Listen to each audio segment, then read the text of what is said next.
नमस्कार। आज हम बात करने वाले हैं चरक संहिता के सूत्र स्थान के 5वें अध्याय पर, मात्रा शीतीय अध्याय। जी। अब देखिए, नाम से तो ऐसा लगता है कि ये सिर्फ खाने पीने मतलब डाइट के बारे में होगा। बिल्कुल, अक्सर ये कंफ्यूजन होता है। लेकिन जब इसे खोलकर देखते हैं तो इसमें तो पूरी दिनचर्या, पूरी जीवन शैली का एक नक्शा सा दिया हुआ है। तो सवाल यही है कि ये सिर्फ क्या खाएं बताता है या फिर कैसे जिएं ये भी बताता है। आपने बिल्कुल सही पॉइंट पकड़ा है।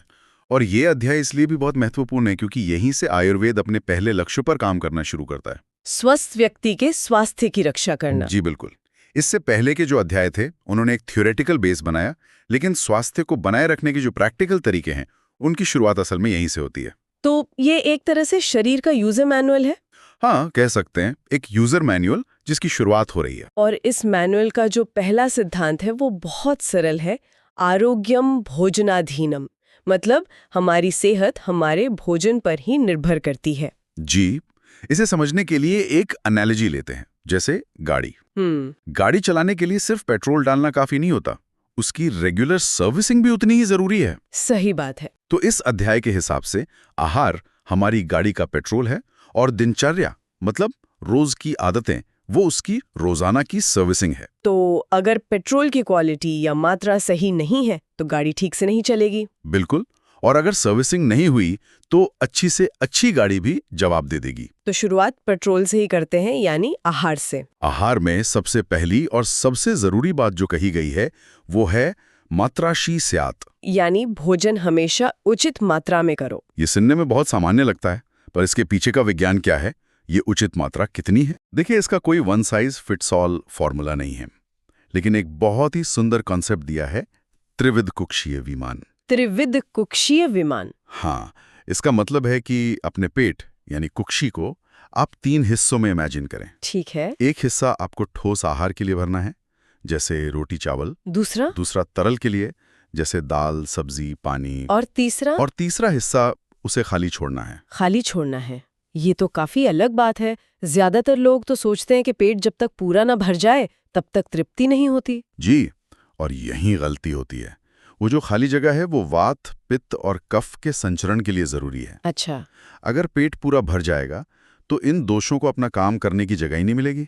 पाचन बिगड़ेगा, गैस बनेगी, भारीपन होगा।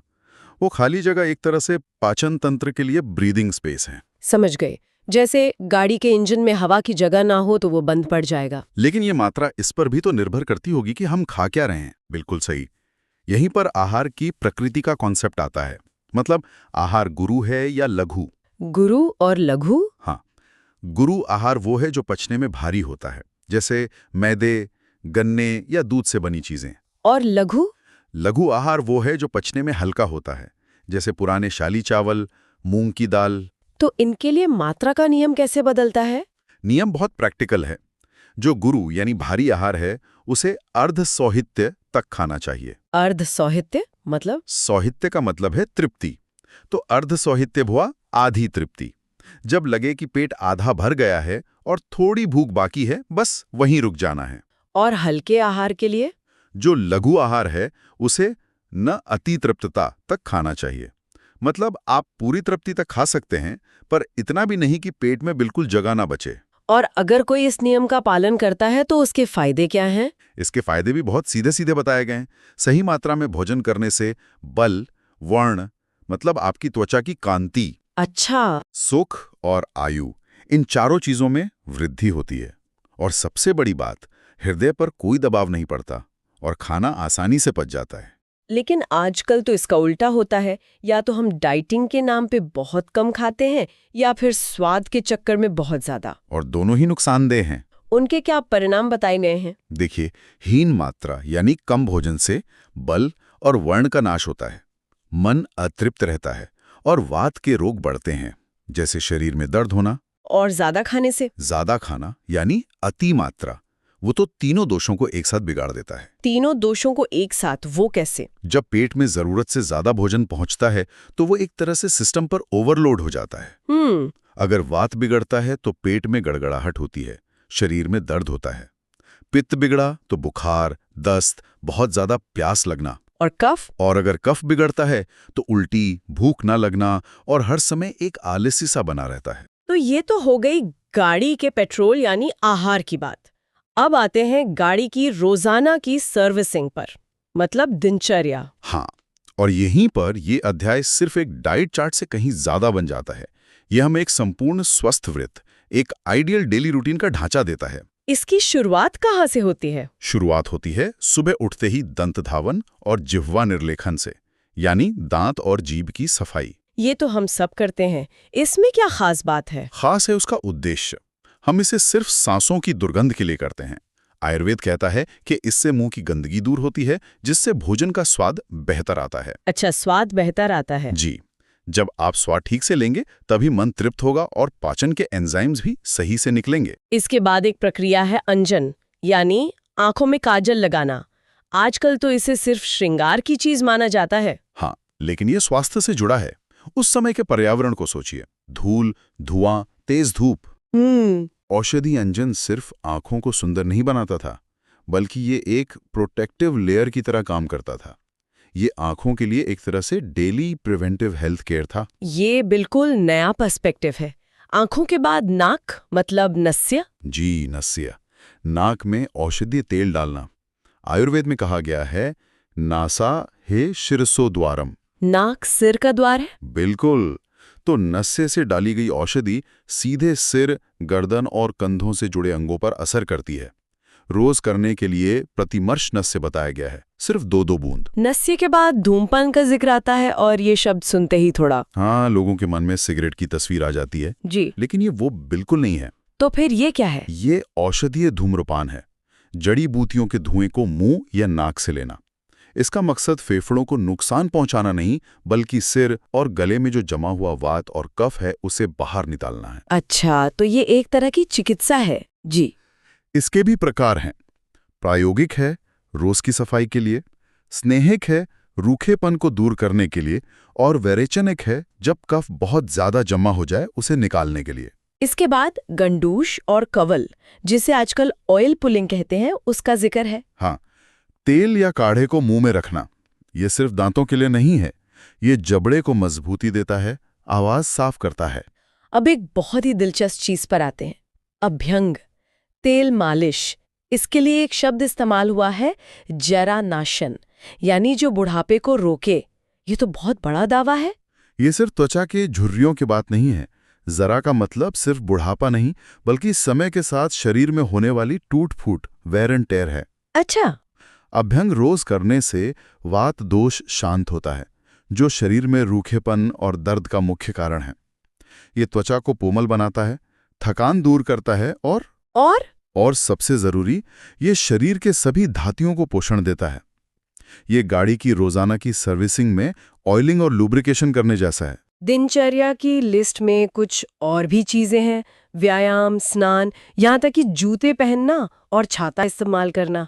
मुझे ये हमेशा अजीब लगता था कि जूते पहनने जैसी सामान्य बात को स्वास्थ्य के नियम में क्यों लिखा गया। यही आयुर्वेद की होलिस्टिक विजन है। पादुका धारण यानी जूते पहनना सिर्फ फैशन नहीं था। तो क्या था? ये पैरों को नुकीली चीजों, गंदगी और इन्फेक्शन से बचाता था। इसी तरह छत्र धारण मतलब छाते का उपयोग सिर्फ बारिश से नहीं, बल्कि तेज धूप, धूल और हवा से सिर और आंखों की रक्षा के लिए था। मतलब ये छोटी छोटी आदतें शरीर के एक प्रोटेक्टिव शील्ड को बनाए रखने में मदद करती थीं। बिल्कुल। और सबसे दिलचस्प बात यह है कि ये हजारों साल पुरानी बातें आज का मॉडर्न साइंस भी किसी न किसी रूप में मान रहा है। हाँ, बिल्कुल। आयुर्वेद की दिनचर्या, जिसमें सुबह जल्दी उठना और खाने का एक निश्चित समय है, वो सीधे सीधे हमारी बायोलॉजिकल क्लॉक या सर्केडियन रिदम को बनाए रखती है। जब हम हर दिन एक ही समय पर सब कुछ करते हैं, तो हमारे हार्मोन्स जैसे मेलेटोनिन और कॉर्टिसोल संतुलित रहते हैं। पूरा सिस्टम एक लय में काम करता है। और अभ्यंग यानी मालिश का भी कोई वैज्ञानिक आधार मिलता है? जी, अभ्यंग को रसायन यानी रिजुवेनेशन थेरेपी से जोड़ा गया है। मॉडर्न रिसर्च बताती है कि थेरेप्यूटिक मसाज से ब्लड सर्कुलेशन बेहतर होता है। तो उससे क्या होता है? जब ब्लड सर्कुलेशन अच्छा होता है, तो शरीर की हर कोशिका तक पोषण बेहतर तरीके से पहुंचता है। इससे सेलुलर रिजुमिनेशन की प्रक्रिया तेज होती है। ये सचमुच में शरीर के क्षय को धीमा करता है। और वो पेट को 3 हिस्सों में बांटने वाली बात, सही मात्रा में खाने का नियम। हाँ, देखिए, मॉडर्न साइंस बताता है कि खाने के बाद हमारे शरीर में लेप्टिन जैसे हार्मोन निकलते हैं जो हमें तृप्ति का एहसास कराते हैं। आयुर्वेद इससे एक कदम आगे जाकर मानसिक पहलू को भी जोड़ता है। जरूरत से ज्यादा खाने से शरीर में तमोगुण और आलस्य बढ़ता है। अच्छा, तो इससे हमारी मानसिक स्पष्टता पर भी असर पड़ता है? बिल्कुल, हमारी जो सात्विक वृत्ति है वो कम हो जाती है।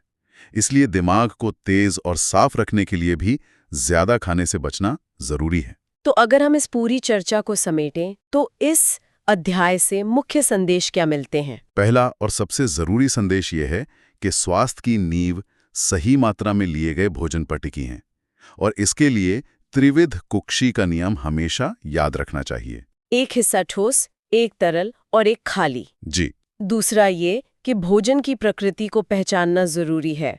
भारी भोजन आधा पेट और हल्का भोजन पूरी तृप्ति से थोड़ा कम। बिल्कुल। तीसरा, ये अध्याय सिर्फ डाइट का नहीं बल्कि पूरी जीवन शैली का है। दंत धावन से लेकर जूते पहनने तक ये छोटी आदतें हमारी रोज की सर्विसिंग हैं। और आखिर में ये सिद्धांत सिर्फ पारंपरिक नहीं है। आधुनिक विज्ञान भी सर्कैडियन रिदम से लेकर सेल्यूलर रिजुविनेशन तक इन अवधारणाओं की पुष्टि कर रहा है। सही बात है। यह अध्याय हमें सिखाता है कि स्वास्थ्य कोई ऐसी चीज नहीं है जो हमें बीमार पड़ने पर मिलती है। स्वास्थ्य वो है जिसे हम हर दिन अपनी छोटी छोटी आदतों से खुद बनाते हैं। बिल्कुल, ये यूजर मैनुअल सिर्फ पढ़ने के लिए नहीं बल्कि इस्तेमाल करने के लिए है।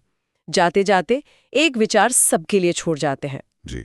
इस अध्याय में क्षौर कर्म यानी समय समय पर बाल और नाखून काटने को भी दिनचर्या का हिस्सा बताया गया है।